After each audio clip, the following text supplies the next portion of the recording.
Waheguru Ji Ka Khalsa, Waheguru Ji Ki Fateh.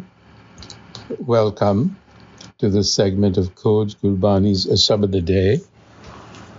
Our recitation is the third pauri from Rag Gujari, Var, Mahalla Panjwa, the fifth Nanak's composition. The first salok, Salok Mahalla Panjwa, Changiainh Alak Kare, Buriyai hoye ser, Nanak ajkal avasi, Gafal fahi per.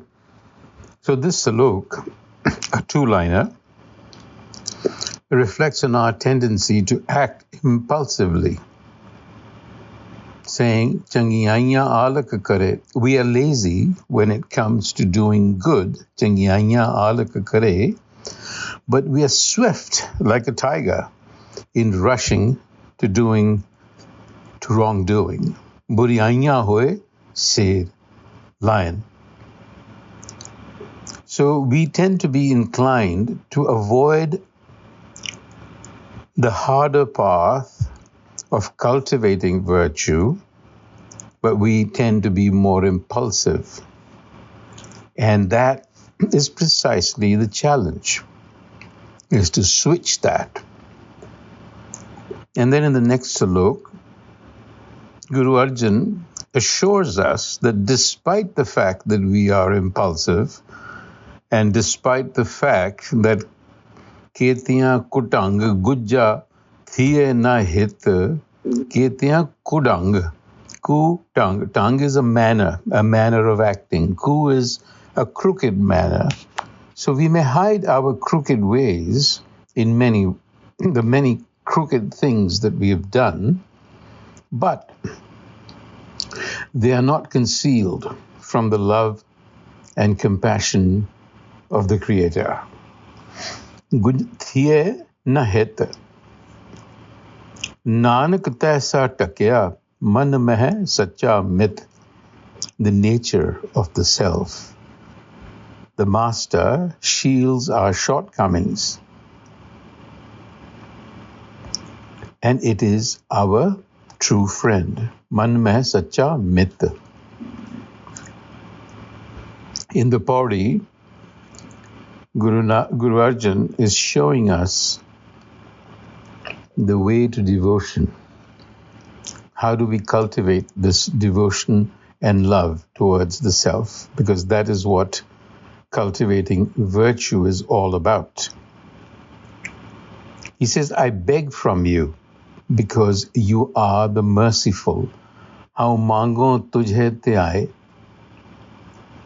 I recall you in my mind and I beg you, because you are merciful. And what do I say? Make me like a little pellet of servitude and devotion.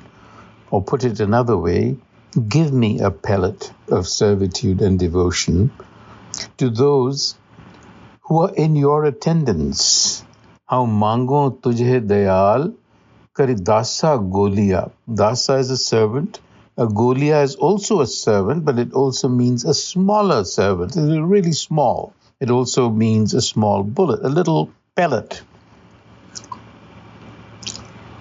This is essentially asking for humility.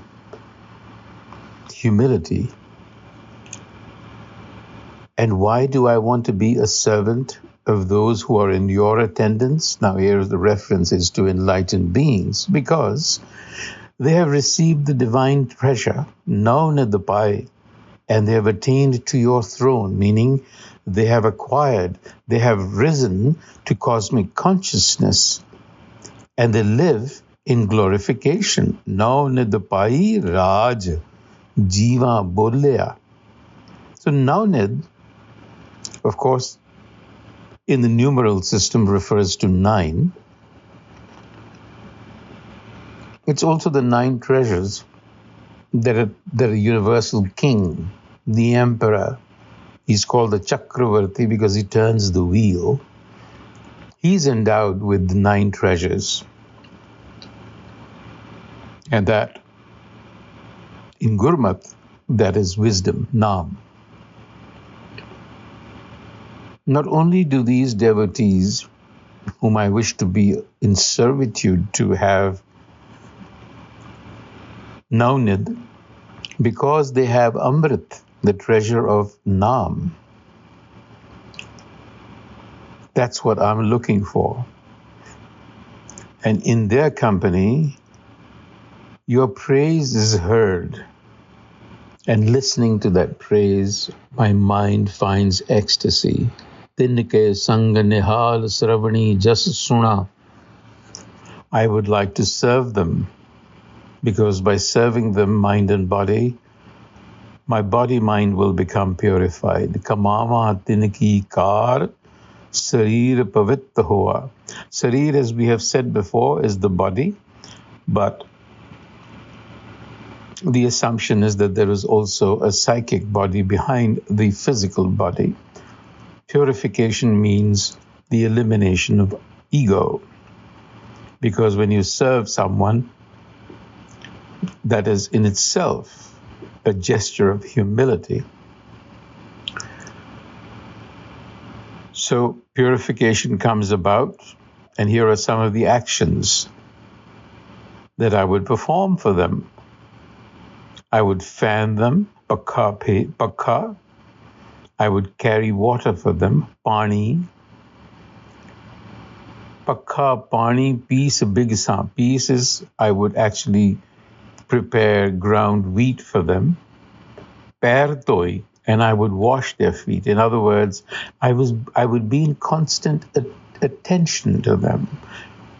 What that means is that I would model myself after these evolved individuals, evolved souls, the Guru, if you will, in person, the embodied Guru, who actually has achieved the state that I'm looking for. Because the Guru says, by myself, I can do nothing. Aapon kachu na hoi prabh nadar nihaliye. So it seeks grace. We need grace.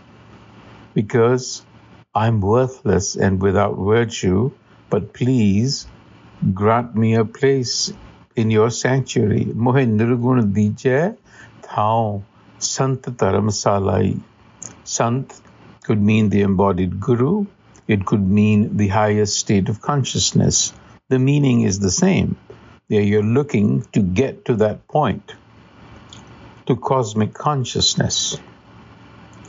Vaheguru Ji Ka Khalsa, Vaheguru Ji Ki Fateh.